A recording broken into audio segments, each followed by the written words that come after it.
So for those of you who don't know what I'm going to be talking about, check out the series, Haruhi Suzumiya series. It's an anime, it's a manga, it's a light novel series, which is what I'm going to be talking about today.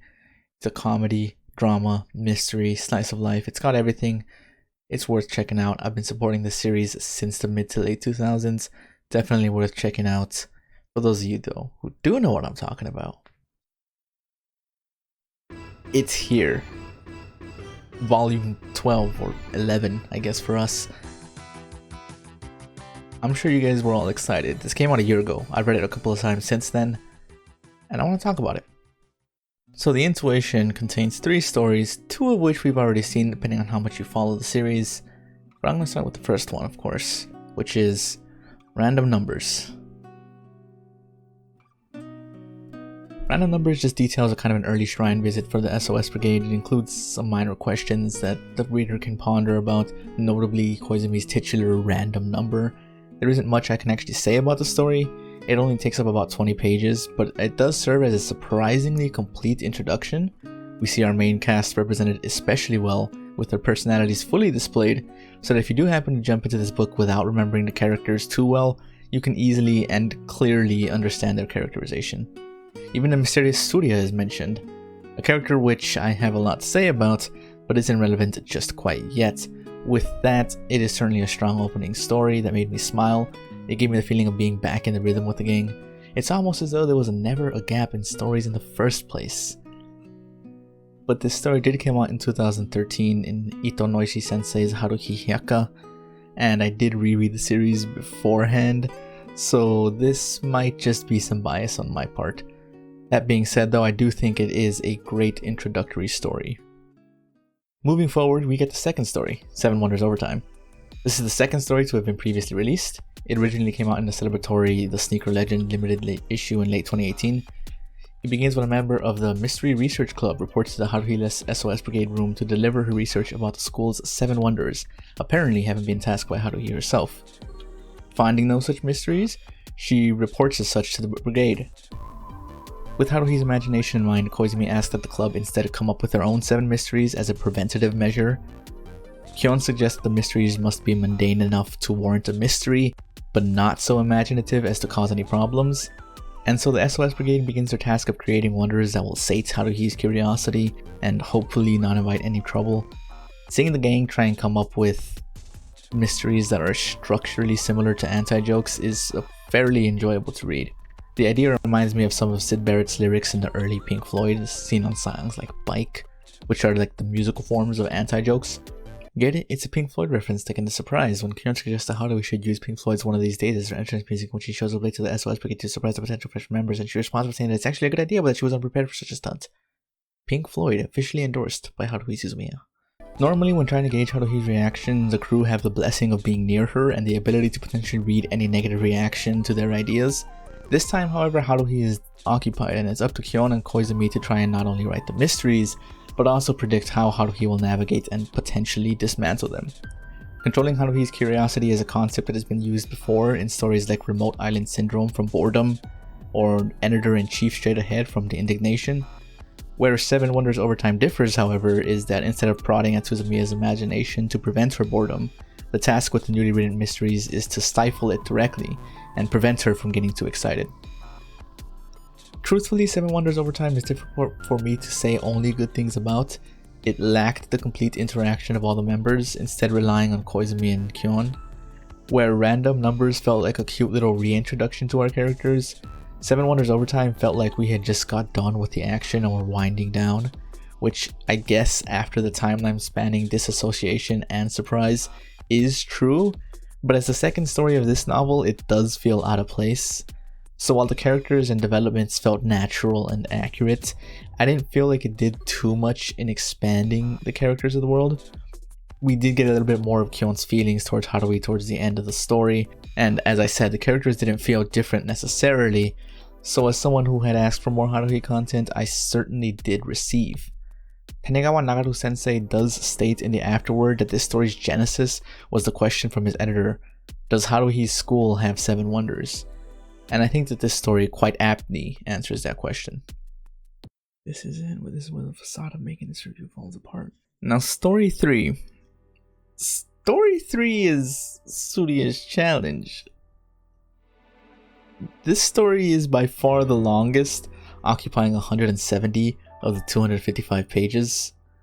There's a lot to talk about, but given as this is a review rather than an analysis, most of it will have to be summed up. Thankfully, there is a common recurring element in the story, and that is literary analysis. It is for this reason, truthfully, that this is a review of the novel rather than an analysis. An analysis of the section would take too much time and would be rather meta in its existence. Additionally, meta-analysis itself is talked about in this section, and while I know I can speak for hours on this story alone, and there's plenty of academic discussion that could be had, it's not what I wanted to do in this video. I wanted to speak on this novel briefly as an addition to the franchise, and not as an analysis of literature, or even of this franchise. And while I will bring up some of these topics as part of the review, I will do my best to be very, very restrained, which is some of the issue with this story. Beginning with a visit from a transfer student known as T, Koizumi and T are locked in a discussion about literature. The pair discuss their favorite novels, predominantly mystery novels, and name drop quite a few literary jargon terms. Koizumi is a rather loquacious individual, and while normally his verbosity is contained by Kyon's disinterest, T instead engages in equally garrulous conversation, creating a wordy discussion that may be disinteresting to many people. They discuss their favorite novels and literary techniques almost excessively, to the point of overwhelming the reader with information. It's evident that the author is gushing about his own love for literature, and either fortunately or unfortunately, such discussion is well within Koizumi's character. To illustrate the, some would say, problematic pacing this creates, I'll bring up a quick point. While this conversation is happening, Kyon and Asahina are locked in a game of Quattro, with Asahina's turn to move. This is mentioned on page 86. It's not until page 103 that Asahina makes her move, despite the fact that her previous mention on page 86 said that she had already spent 5 minutes by that point, thinking. While you could draw conclusions of Asahina's, we'll call it languid playstyle, to put it gently, Koizumi and T's conversation could be argued to be in excess. However, I found myself engrossed in their conversation. As a fan of literature, their weirdly specific discussion read much less like two professors discussing literature, and more like two impassioned, if not as knowledgeable, people discussing. This isn't because they lack discussion topics. Believe me, if that was the case, this conversation would not go on for so long. Instead, it means that their explanations of these topics are much more digestible. I would go as far as to say that if you don't know most of these terms, you could still reasonably follow along with this conversation. An interesting example would be the late queen problem mentioned. To my understanding, it's a theory almost exclusively studied in Japan, and the only people who would be familiar with it aside from literary buffs are probably Umineko fans, which is how I came to learn of the term. That being said, it is presented rather well, if simply within a conversation. Though later in the story it does get much more difficult to follow, there is a discussion later in the story that analyzes Japanese writing.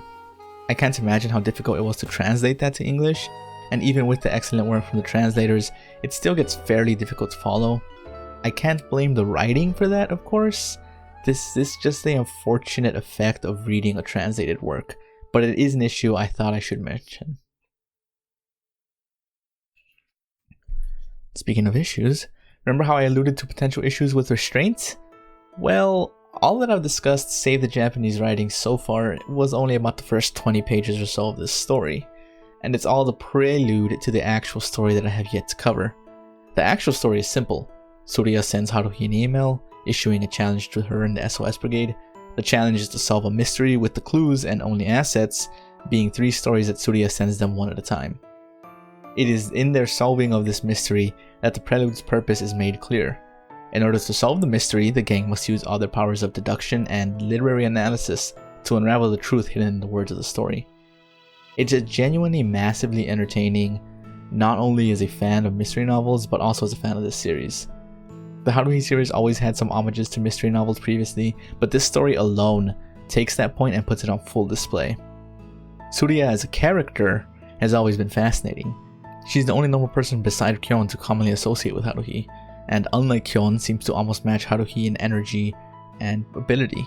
To have Tsuruya expanded upon is a wonderful treat, and when mixed with the fun of solving a mystery, is a wonderfully big positive for this story. The afterword states that Tsuruya's challenge is a culmination of many ideas Tanigawa-sensei wanted to write about, including self-quotes and the way Tsuruya talks. The passion for literature shines through, it's very evident and very abundant. To anyone not as equally excited as the writing is though, it can be completely overwhelming. The meta-narrative discussion that shows up is so on the nose for this series, which has always been extremely self-referential. In many ways, this story takes all the subtle influences and ideas that the writing this series have had and lays them bare. It's easy and understandable to consider this a negative. The word indulgent comes to mind, and if I look at it from an outside perspective, I can see that not everyone can or will enjoy this. It goes on for so long, throwing out so many phrases it can seem like the author is trying to prove himself or flex his literary knowledge. In the larger picture, it expands upon the mystery of Tsuruya, while introducing more questions than it answers. It, like many Haruhi stories, is a setup that we don't yet have a payoff for. And after a long-awaited break in riding the high that was the dimensional spanning surprise, this volume, by comparison, seems more mundane and self-satisfactory. And yet, as a fan of this series, and as of literature in general, this story fed into me. To draw a comparison, if this story was Koizumi, then I would be the transfer student T, listening to its words and joyously partaking in its conversation.